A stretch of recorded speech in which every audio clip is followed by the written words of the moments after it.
Anmol Bishnoi, one of India's most wanted crime fugitives, has been deported from America and has landed in Delhi today. Well, hello and welcome. You're watching NewsX Deep Dive with me, Megha Sharma. In today's segment, we dive into the shadowy world of Anmol Bishnoi, a name synonymous with organized crime, high-profile assassinations and an international manhunt that spanned continents. Anmol Bishnoi was born in 1997 in the quiet village of Dutaranwali, which is nestled in the Abohar Tehsil of Firozpur district in Punjab in India. This rural corner of Fazilka, with its sprawling farmlands and close-knit communities, seems an unlikely cradle for a gangster.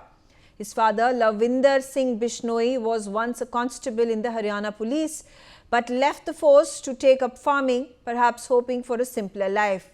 Anmol's mother, Sunita Bishnoi, raised the family alongside their eldest son, Lawrence Bishnoi, who would go on to become the infamous kingpin of one of India's most feared crime syndicates.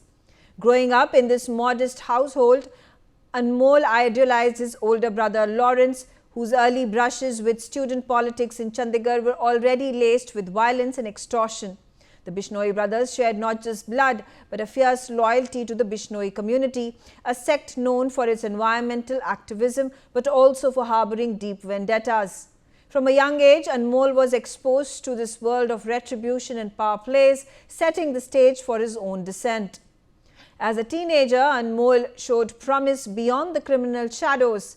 He pursued education at Sachkhand Convent School in Abohar, a local institution where he completed his schooling amid the rhythms of village life. But academics weren't his calling. Boxing was. Anmol trained as an amateur boxer, his fists clashing with the raw energy of youth. He even enrolled in a college in Mount Abu, Rajasthan, chasing dreams of athletic glory. Yet the pull of family was stronger. After just a short stint in higher education, Anmol dropped out around 2018 and returned to Punjab. There he aligned himself with his brother Lawrence, who by then had built the Bishnoi gang into a formidable force. What began as youthful admiration quickly morphed into active participation in extortion rackets and tough wars. The first case against Anmol was registered under the Arms Act in 2012 when he was just 15 years of age. His brother Lawrence was the main accused in the case. Police records say Anmol was arrested in this case but later was released on bail.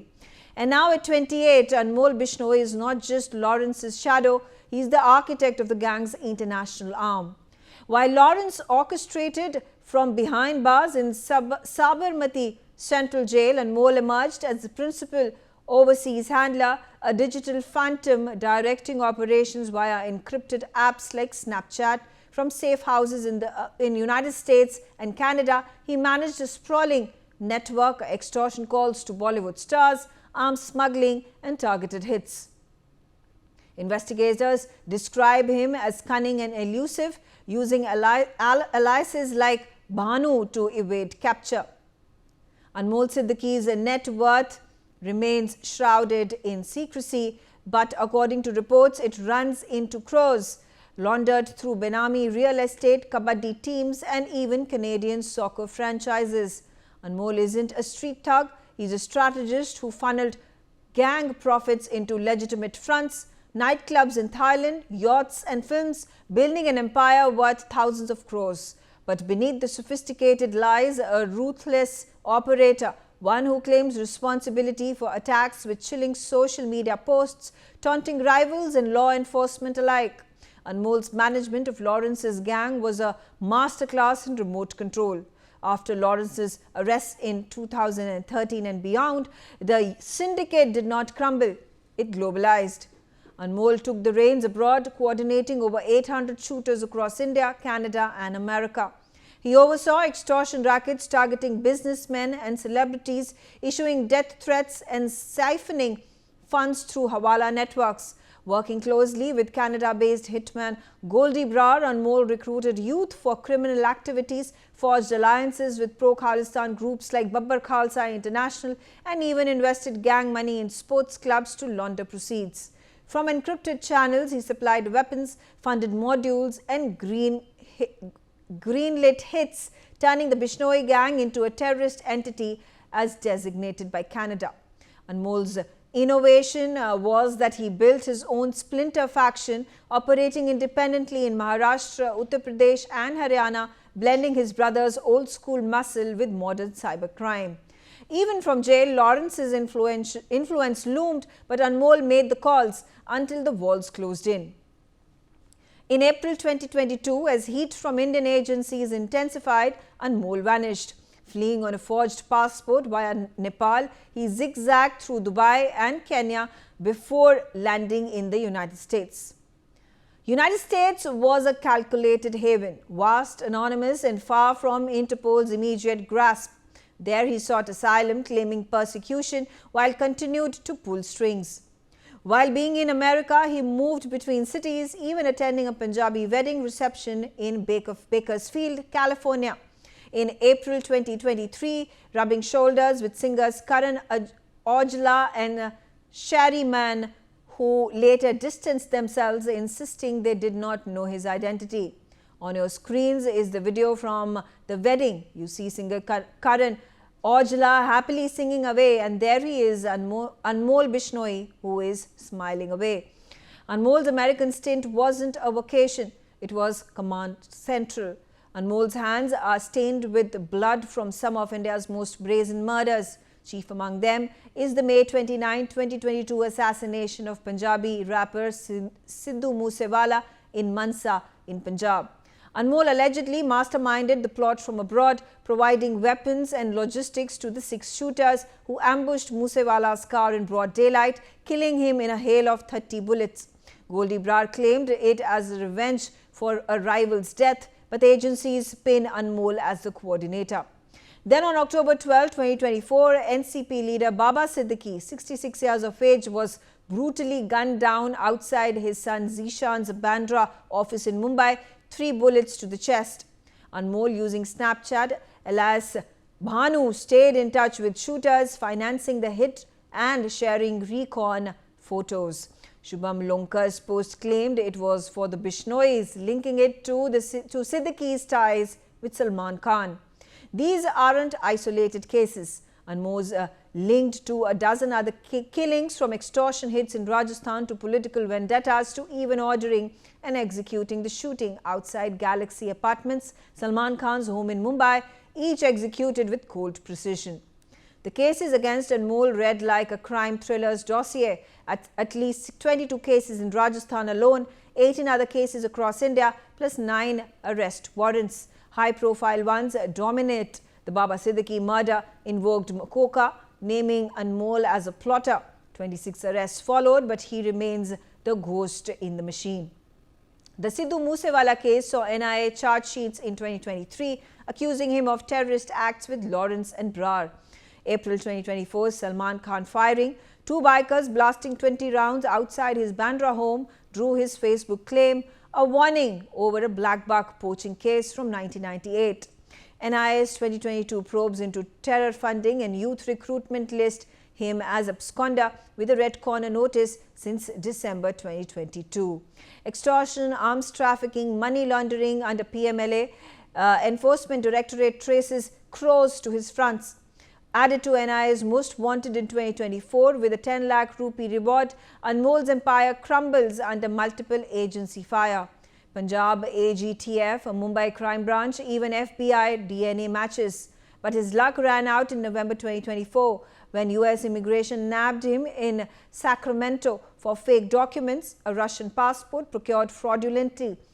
Detained in Iowa's Squirrel Cage prison, he fought deportation with asylum pleas, but a Louisiana court rejected them.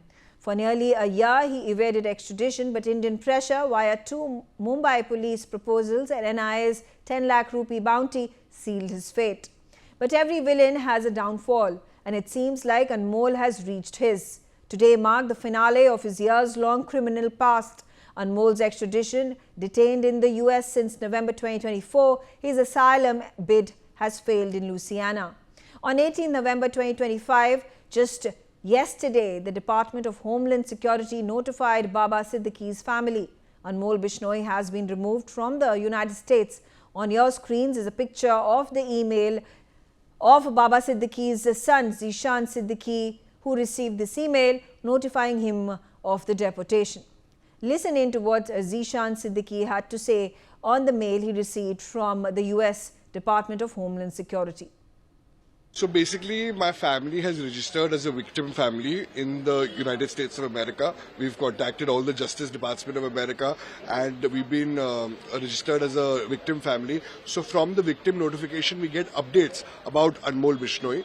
Previously also, we got to know that he's detained by the DHS, the Department of Homeland Security, in Iowa, in the jail of Iowa. And today we've got a mail that federal government has removed Anmol Bishnoi from the United States of America as on 18th November 2025. So the question arises that is he being deported to India? And my strong request to the central government is to actually bring him back if he's removed from America. Deported with 199 others on a flight from Louisiana, he touched down at Delhi's IGI airport at 10 a.m. today. NIA agents swarmed Terminal 3 with dog squads. He was whisked into custody, the 19th arrest in the Bishnoi terror syndicate. Zishan Siddique hailed it as justice's first step, urging interrogation to unmask bigger players. Anmol was also brought to the Patiala House Court today with Mumbai and NIA vying for remand. For India, this is a victory. A fugitive's fall, a network's fracture.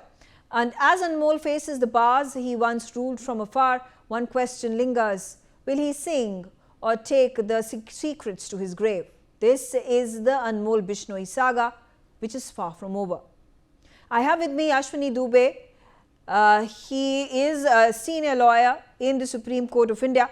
Ashwini Dubey, let's hear it from you with regards to this long and fractured criminal history of Anmol Bishnoi, the one who was behind Baba Siddique's death, the target shooting that became headlines nationally, and the point that the man has finally been deported by United States government. Do you think this has happened, has been successful in wake of the very stringent anti-immigration policies under the US government? Now, there are three things: the continuous, the persistence, persuasion by the Indian agencies, moment they came to know that he is residing in United States with the fake name. And second, the filing of charge sheet, because the NIA has played a major role. Third, the extradition treaty between the government of the United States of America and government of Republic of India, that shows that if somebody is being charged with a crime punishable under a law, criminal law in India, then the agency may seek the extradition of that person. See, as you rightly said, Megha, that every villain has a day, that he has to leave that place. Either the gangster is shot or taken to the logical end through the legal process. So this Anmol Bishnoi has 18 criminal cases across Delhi, Haryana and Punjab. He fled India, as you rightly said, using a fake passport and sought asylum in the United States, which was rejected. And upon deportation, the National Investigation Agency took him into the custody for interrogation. Now, if you see the criminal record, he is a prominent gangster with a criminal background spanning over 18 cases across 3-4 states. Prime accused and main plotter in October 2024, murder of NCP leader Baba Siddique, and also implicated in major crimes as the 2022 assassination of Punjabi singer Sidhu Moosewala, delivering logistics and arms support to the attackers. So the deportation and official, if you will see, that's a welcome move. It's a government's consistent, persistent persuasion. And the criminals, message has been given very clearly that the criminals of India can no longer evade justice by fleeing abroad. And it's a commitment to dismantle fugitive networks and reinforce legal deterrence, which we have seen. So now, if you see, the extradition exemplifies the criminal importance of international cooperation in fighting organized crime. It's a good move, and the process has been followed. And let's see how the Indian courts treat him and how fast the trial takes place, so that the logical and the result may come and he may be taken to the logical conclusion. Yeah, Over to you. absolutely. This is going to have a serious dent on the Bishnoi gang. Number 2 of the Bishnoi gang, the other one, Lawrence Bishnoi, the elder of the brothers, is in jail. The younger one has now been deported. He has been arrested. He is in police custody.